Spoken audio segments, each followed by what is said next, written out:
যতবারই প্রেম করি সব ছেলেগুলোর পেছনে লাথি মেরে আমার বাবা তাড়িয়ে দেয়। এই দূর হ। বাবা তুই একটা সামান্য ফটোগ্রাফার হয়ে আমার মেয়ের সঙ্গে প্রেম করিস? চলে আয় মিল্কি। শুনুন, এই ফটোগ্রাফার চুটকে আপনার বাড়িতে গিয়ে আপনার সামনে থেকে আপনার মেয়েকে তুলে আনবে। চ্যালেঞ্জ করবি না চুটকে, তুই কিন্তু মরবি। চ্যালেঞ্জ, আপনি আমার পায়ে ধরে আপনার মেয়েকে আমার হাতে তুলে দেবেন। তাই যদি হয়, শুধু মেয়ে কেন, আমার সবকিছুই আমি তোর হাতে তুলে দেবো রে চুটকে। আরে আস্তে আস্তে, কে তুমি? পড়ে যাবে তো। আমি তো তোমার প্রেমে পড়ে গেছি জানো। আরে কে তুমি? আমার বউ দেখতে পেলে কিন্তু আমার কাহিনী খতম করে দেবে। তাহলে চলো না আড়ালে গিয়ে একটু প্রেম করি।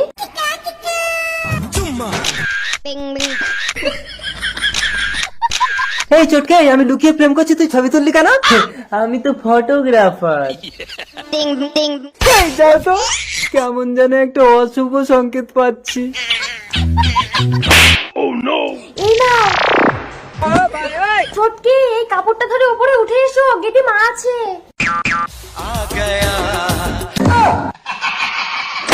সামান্য একটা ফটোগ্রাফারের সাথে প্রেম করছিস? দাঁড়া, তোর বাবা আসুক, তোরও হবে, তোর বাবারও হবে। কি হয়েছে পদ্মা? এই দেখো না, তোমার মেয়ে নাকি এই ফটোগ্রাফারকে বিয়ে করবে। একদম না। দেখাবো নাকি? না মানে একদম ঠিকই তো আছে। আসল ব্যাপারটা হলো আই এম এ ফটোগ্রাফার। দেখাবো নাকি? আরে তুমি উতলা হচ্ছে কেন বাবা জামাই? আমি তো আমার মেয়েকে তোমার হাতে তুলে দিচ্ছি। যদি আংরি দেয় আং মামা। খেলায় না পড়লে বিড়াল গাছ